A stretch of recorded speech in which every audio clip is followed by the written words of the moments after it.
Us now from Singapore and via Skype is investor and author Jim Rogers. And Jim, thanks so much for being here.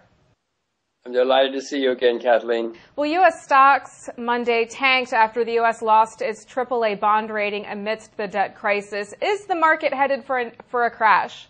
We've had a crash, Kathleen. Turn on your Newsmax. You'll see.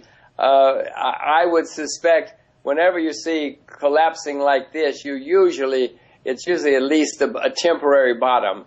I'm sure that we're going to have many more problems in financial markets over the next few years. We may have a temporary bottom at the moment, but if it rallies, I certainly don't plan to buy stocks. Are investors right to panic right now? No, you should never panic when everybody else is panicked, Kathleen, unless the world is coming to an end. Wait until there's some kind of relief, and then if you want to panic when everybody else is heaving a sigh of relief. Is the U.S. on the brink of a fiscal Armageddon right now? On the brink? I don't know what that means. You mean this week? No, not this week. This decade, absolutely. Probably sooner than this decade. It is astonishing. America's the largest debtor nation in the history of the world, Kathleen. This is not good news, what's going on in Washington. These guys are really out of it. They don't understand what's happening, and we're all paying the price. And it's going to get worse. Jim, are we entering a second recession right now? Is this the beginning of the double dip, if you will? Kathleen, I don't think we ever left the first recession. If you look at the facts and the statistics, unemployment is now higher than it was before. What happened, Kathleen, was the government spent staggering amounts of money, and the people who got that money are certainly better off, and all of their friends and neighbors, etc. But overall, the situation is worse.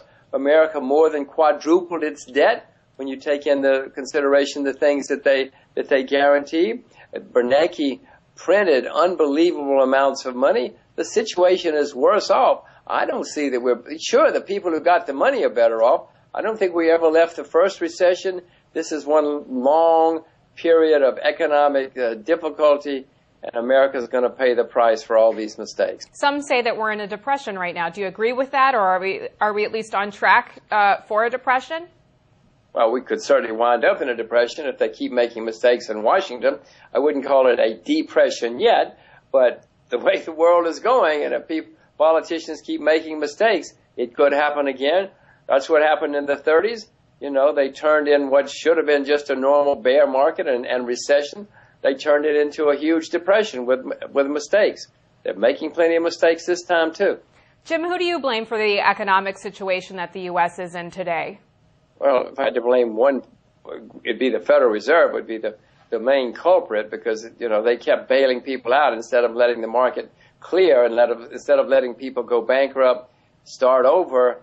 If I had to blame one group, I would blame the Federal Reserve under Greenspan and Bernanke. If I could name two or three, there's some others I would add too. Should Tim Geithner step aside in your view? Tim Geithner never should have gotten this job, Kathleen. It's so embarrassing. The reason well, first of all, you know, he was the person who was overseeing the New York crowd, and he kept bailing them out, and that's why we're in the problem. He's been working for the government for 15 or 20 years now. Go back and look at his record. Everything he's ever done has been wrong. He's just been totally wrong. The reason he got the job, Kathleen, Obama called up all the people on Wall Street, and they said, give it to Geithner because he's bailed us out. Every time we need something, we call him up. He's a puppet. He gives them what they need. That's why they told Obama that he should hire a Geithner, as I said to many people at the time. In fact, Fox called me about it today. You know, Geithner doesn't know what he's doing. I explained in March of 2009 that soon the world would know he doesn't know what he's doing. Soon Mr. Obama would know. And now the world, anyway, knows he doesn't know what he's doing. Apparently Obama doesn't know yet. And what about Ben Bernanke? Should he step aside? So likewise, Kathleen, if I were on your program every week, and I was wrong every week, you wouldn't call me up anymore. Well, Mr. Bernanke has been wrong for 400 weeks in a row now. He's never been right about anything. Newsmax should go and do a study of everything he's done since he went to Washington. Neither one of these guys should have gotten the job. In 2009, Obama ran on a platform of change, and then he brought in the guys who caused the problems in the first place.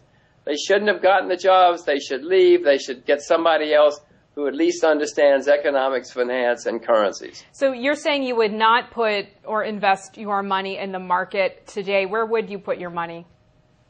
Well, if the market collapses, Kathleen, then I will cover my shorts. I have been short emerging market stocks, and I have been short American technology stocks and a large American bank. If the market collapses, I will cover my shorts, or most of them, and I will put my money into real assets, that's commodities, because, if the world economy recovers, Kathleen, then you're going to make a lot of money in commodities because there are shortages. But Kathleen, if the world economy doesn't recover, you're not going to make any money in Toyota or IBM or stocks. You might make a lot of money in commodities because they'll print more money. It's a lot like the 1970s, Kathleen. In the 1970s, stocks did nothing. In most cases, they went down. But commodities had one of the great bull markets of all time. So this is the 70s again, if you ask me. So I will buy more commodities if the market collapses. Okay. Let's talk about quantitative easing, because there's talk of yet another round of quantitative easing. What impact would QE3 have on the U.S. economy and global markets? Well, the market is finally catching on. QE1 and QE2 didn't work. They made the situation worse. People now know. That's why gold is going through the roof, Kathleen, because people realize that if they just print more money, it's going to cause more inflation, more currency turmoil, eventually higher interest rates, and much more inflation. So I'm sure they're going to do it. The problem is Bernanke doesn't know anything else to do. I mean, he's not a very smart guy. He doesn't understand currencies and economics and finance. So what he will do is print more money. Now, Kathleen, he may try to disguise it. He may call it cupcakes. I don't know what he'll call it. He'll make up a name so that he's trying to fool us. But no, they're going to print more money. It is absolutely the wrong thing to do, but that's all Bernanke knows. He spent his whole intellectual career studying the printing of money. Now America's given him the printing presses. You just wait till we have real problems. He's going to run them just as fast as he possibly can. Now, you touched on gold. Where do you see gold prices headed, and what about silver? Well, I own both of those. It worries me that gold has been going up so fast, so strongly recently. Whenever you have something like that, it goes straight up. It usually leads to some kind of correction. I'm not going to sell my gold. I hope it corrects. If it goes down, then I'll buy more. I mean, if it keeps going into a parabolic rise, Kathleen, I'll have to worry because all parabolic rises eventually collapse. I'm not selling either of them. If they go down, I will buy more. They're both going to much, much higher over the course of this bull market or over the course of this decade. Jim, if the U.S. economy cools even further, what is that going to mean for oil? Well, oil will probably go down at least for a while because everybody's dumping. You can see that everybody's dumping everything. But Kathleen, if that happens, I hope I'm smart enough to buy more of it. If we have continued panic in the markets, what I plan to do, cover my shorts in the stocks, and then buy more commodities, and I'll buy the ones that go down the most. I think agriculture is probably a better buy, but if oil does collapse because there's forced liquidation, then I hope I'm smart enough to buy more oil or natural gas or whatever goes down the most. Jim, what about treasuries? Do you think that they'll remain a safe haven?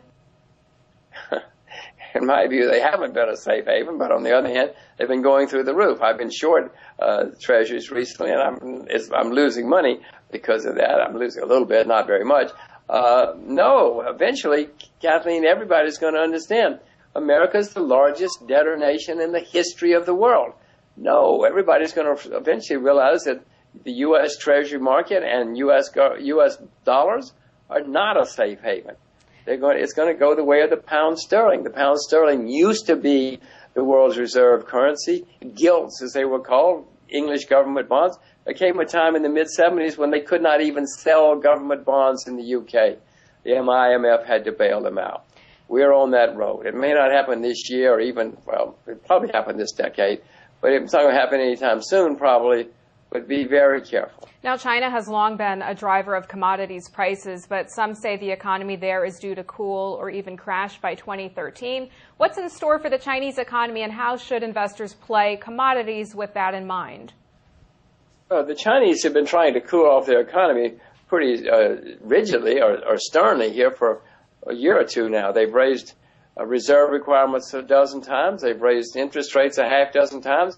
I wish the Chinese central bank were running our central bank. I mean, these guys know there's inflation, and they're trying to stop it. I wish our central bank would try to stop inflation instead of pumping all this money into the world. China, I hope they slow their economy down. It'll be good for China. It'll be good for the world. It'll be good for America if they do. And certainly, if somebody like China, any source of demand, if it's cut or if it cools, then that slows demand. But Kathleen, again, I expect all this to happen. I'd rather own commodities than stocks for the reasons I told you before. If all this happens, you're not going to make any money in stocks. You might make money in commodities like you did in the 70s because they'll print money and there are big shortages developing in all commodities. Jim, a few ratings questions for you before we go. Will the U.S. ever get its AAA bond rating back, and do you think that the U.S. could still default? It's not going to get its AAA rating back in your lifetime or mine. Will they default? Yes, they're going to have to default. I mean, look at the numbers. Get out a pencil or a calculator. It's physically and humanly impossible for the U.S. government to pay back the debt, especially with its off-balance sheet obligations. They will default one way or the other, Kathleen. There are many ways to default. You can just print money. You can pay people back in worthless currency. You can change the rules. Look what they did with Social Security. You know, now they took our money. They promised they'd give it back to us one day. Well, now they give it back to us, but they tax us to give us back our own money. You know, there are many ways to default. You can put on exchange controls. There are lots of ways to default, and America will certainly default. Whether there's ever a day when America says we won't pay our bills, probably not. They're more likely just to give you worthless money. Do you see more downgrades coming? Oh, yeah. What surprises me is that it took so long for the rating agencies to downgrade America. America's been a staggering debtor for a long time. But, Kathleen, these are the same people who said there were AAA subprime mortgages. Moody's, I think, did something like 40 AAA ratings every day during that boom. Moody's and Standard & Poor's said that Fannie Mae was a AAA credit until the day it went bankrupt. So why do you pay attention to these people? They don't know anymore. These people are just young college kids, or maybe college kids who work their way up, or perhaps MBAs. They don't know anything. Don't pay any attention to the rating agencies. Jim, last question real quickly. What do you think needs to happen for the U.S. economy to improve for all Americans? Well, the only thing that can solve our problems, Kathleen, is to look at the reality of the situation. We have made some terrible mistakes in the past 40 or 50 years. We've gone from being the only creditor nation in the world to being the largest debtor nation in the history of the world. Now, we've committed huge excesses. You don't just wake up one day and say, okay, that's over, that's fine, now let's move on to the next thing. We're going to have to take some pain to admit our mistakes, have some real bankruptcies, cut spending with an axe, with a chainsaw. We've got to cut spending with a chainsaw at the government level, and it's not going to be fun, but Kathleen, the more we put it off, the worse it gets. You know, let's say, well, put it off till after the next election, or after the next election after that. The more you put it off, the worse it's going to be. We need to bite the bullet, take our pain. It's not going to be fun for 2 or 3 years, but other countries have done it.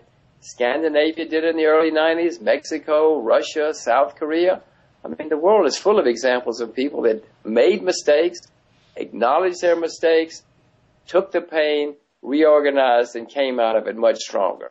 We keep trying to put it off, and it's making things worse. Jim Rogers, thanks so much for being here. As always, we appreciate your insight. It's my delight, Kathleen. Let's do it again sometime.